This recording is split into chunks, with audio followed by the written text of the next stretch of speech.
नमस्कार मित्रों, मैं हूं पंडित रवि कुमार सोनी और आज मैं लेकर आया हूं आपके लिए क्रिप्टो करेंसी के ऊपर एस्ट्रोलॉजी। मित्रों, मैं लगभग 27 सालों से एस्ट्रोलॉजी फील्ड में हूं और सोने चांदी के एस्ट्रोलॉजी के साथ साथ मैं एस्ट्रोलॉजी, केपी एस्ट्रोलॉजी और वास्तु में मैं अपनी सेवाएं देता हूं। अब की बार मैंने क्रिप्टो पर काफ़ी अध्ययन करने के बाद मैंने एनालिसिस किया कि क्रिप्टो किन ग्रहों के आधार पर crypto currency up and down होती है तथा किन ग्रहों के आधार पर वह बढ़ती है व घटती है। तो यह एनालिसिस मैं लेकर आया हूँ और अगर आपका प्यार मुझे मिलता है तो मैं इस पर साप्ताहिक या मासिक क्रिप्टो की भविष्यवाणियां भी देता रहूंगा। जैसा कि मित्रों आप जानते हैं कि क्रिप्टो करेंसी आज की दुनिया की एक विशेष करेंसी बन चुकी है, जो कि पूरी वर्ल्ड वाइज इसमें काफ़ी जो लेन देन हो रहा है और मार्केट में काफ़ी वॉलेटाइल रहता है। तो ये वॉलेटाइल मार्केट सीधा सीधा जो प्रेजेंट करता है राहु को। जो करेंसी होती है जिसे आप कहते हैं करेंसी, करेंसी का सीधा सीधा संबंध बुद्ध से है, जो कि डिजिटल करेंसी के नाम से क्रिप्टो करेंसी जानी जाती है। करेंसी का तात्पर्य जब बुद्ध से हो जाता है और जब खरीद और बिकवाली का जो मार्केट है वह पूरा पूरा संबंध, वो भी सीधा संबंध बुद्ध से है। तो अब भी जो ग्रह स्थिति दिख रही है वो 4 और 5 ग्रहों की युक्ति आपको कुंभ राशि में दिखाई दे रही है। यह स्थिति काफ़ी हद तक मार्केट की स्थिति पर निर्भर कर रही है, जो कि क्रिप्टो करेंसी के लिए काफ़ी वॉलेटाइल मार्केट दिखाई दे रहा है। अतः मैंने अपने कई सहयोगियों के साथ इसकी मैं काफ़ी 6 माह से मैं इसकी भविष्यवाणियाँ कर रहा हूँ। आज मैं ऑनलाइन आया हूँ एक भविष्यवाणी लेकर कि मार्केट अब जो मूवमेंट लेने वाला है वह 14 अप्रैल से मार्केट, क्रिप्टो का मार्केट काफ़ी अच्छी मूवमेंट लेने वाला है। अतः मार्केट वापस बुलिश होने वाला है।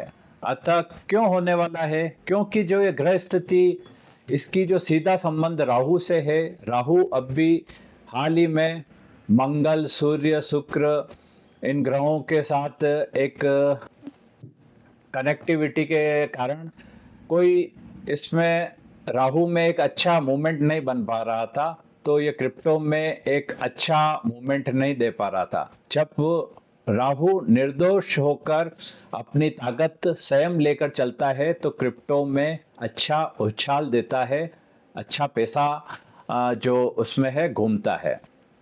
दूसरा जो संबंध है कि क्रिप्टो में किसको काम करना चाहिए, जिसको पंचम भाव और 11वां भाव में, अगर ये 2 भाव हैं, ये भाव सट्टे से, लॉटरी से धन देने वाले हैं, और दूसरा भाव अगर इसका संबंध राहु से होता है तो व्यक्ति क्रिप्टो के माध्यम से धन कमाने का, लाभ कमाने का योग बनता है।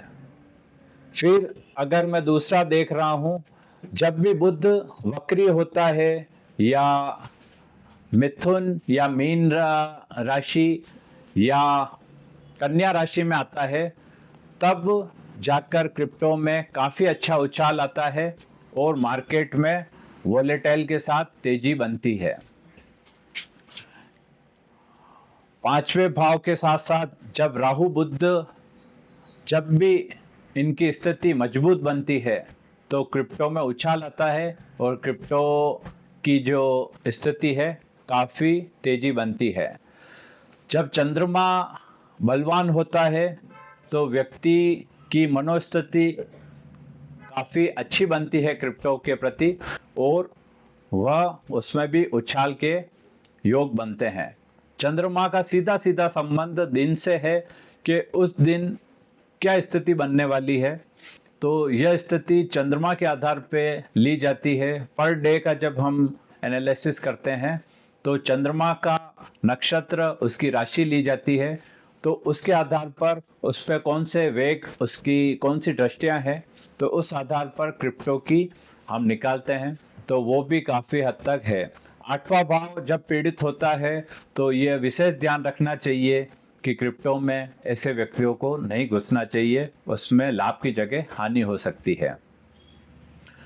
शनि जब दोषयुक्त हो तब भी क्रिप्टो करेंसी के व्यापार में नहीं घुसना चाहिए, इसकी ट्रेडिंग नहीं करनी चाहिए, क्योंकि शनि स्थायित्व को देने वाला है और जब ये किसी भी रूप से पीड़ित हो तो यह आपको नुकसान दे सकता है। अतः क्रिप्टो के लिए बुध, राहु, चंद्र, शनि और अब आता है शुक्र ग्रह। शुक्र ग्रह हर माह के क्रिप्टो की स्थिति को बताता है। उसके साथ सूर्य ग्रह हर माह की स्थिति को बताता है कि इस माह क्रिप्टो किस डायरेक्शन में जाएगा। तो ये 2 ग्रह क्रिप्टो में हर माह की स्थिति को बताते हैं।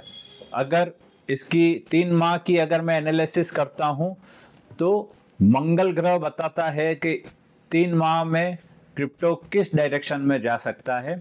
तो यह मंगल की स्थिति से मालूम चलता है। साल भर की स्थिति का जब आकलन किया जाता है तो गुरु के बल के आधार पर मालूम चलता है कि क्रिप्टो की करेंसी का दौर किस डायरेक्शन में जाएगा। अतः साल भर की स्थिति को देखने के लिए क्रिप्टो की तो गुरु के बल की स्थिति को देखना पड़ेगा, जिससे कि क्रिप्टो की डायरेक्शन क्या रहेगा। अब केपी कुंडली के आधार पे मैंने कुछ सूत्र निकाले हैं। जब 2, 5, 11 भाव के सब लॉर्ड राहु से, बुध से जुड़े हुए होते हैं और वहां से वो अच्छा क्रिप्टो से अच्छा पैसा कमा सकता है। दूसरा, गोचर में जब राहु बुध का कोई युक्ति या महादशा अंतरदशा चलती है और वह 2, 5 और 11 से जुड़ते हैं तो वो क्रिप्टो में अच्छा पैसा बना सकता है। राहु लालच का ग्रह भी है, तो राहु जो अचानक धन देने वाला ग्रह भी है। जिनकी कुंडली में राहु बलवान होता है, जिनकी कुंडली में राहु अच्छी स्थिति में होता है, जैसे वृषभ और मिथुन राशि में राहु उच्च के होते हैं, बलवान होते हैं, है ना। तो इस स्थिति में राहु की जो बलवान स्थिति होती है, यह स्थिति काफ़ी हद तक क्रिप्टो को अप डायरेक्शन में ले जाती है। तो इस प्रकार यह था क्रिप्टो का। अब हम बताते हैं आपको सर कि जब भी इन्वेस्ट करें तो उस समय ये देख लें अमावस्या या पूर्णिमा या कोई भी ऐसी तिथि आने वाली हो तो विशेष सावधानी बरतनी चाहिए, क्योंकि क्रिप्टो मार्केट हमेशा इन डायरेक्शन के करीब करीब काफ़ी अधिक वॉलेटाइल रहता है और वॉलेटाइल मार्केट में इन्वेस्ट करने से पहले आपको सोचना चाहिए। तो इस प्रकार मैं ये क्रिप्टो की कुछ छोटी सी जानकारी लेकर आया था। यदि आप क्रिप्टो में इन्वेस्ट करते हैं तो मैं अब साप्ताहिक क्रिप्टो की भविष्यवाणियाँ लाता रहूँगा, लेकिन आप मेरे को कमेंट्स के माध्यम से बताएंगे कि आपको क्रिप्टो की जानकारी चाहिए, तो मैं अगली बार क्रिप्टो पर अवश्य वीडियो बनाकर आपको दूंगा। लेकिन एक भविष्यवाणी मेरी यह है कि 14 अप्रैल के बाद क्रिप्टो में काफ़ी अच्छा उछाल आएगा और मार्केट बूम जाएगा और वापस मार्केट में एक हर्ष और उल्लास का माहौल बनेगा। मित्रों, ये मैंने वीडियो सिर्फ एजुकेशन पर्पस से बनाया है। प्लीज़ आप अपनी एनालिसिस स्वयं करें और अपने फाइनेंस एडवाइज़र से सलाह लेकर ही कार्य करें। यदि आप मुझसे किसी भी माध्यम से जुड़ना चाहते हैं तो स्क्रीन पे दिए गए नंबर से आप संपर्क कर सकते हैं। ओनली आप व्हाट्सएप पर टाइपिंग मैसेज कर कर ही भेजें, कॉल ना करें। तब तक के लिए जय श्री राधे, जय श्री कृष्णा।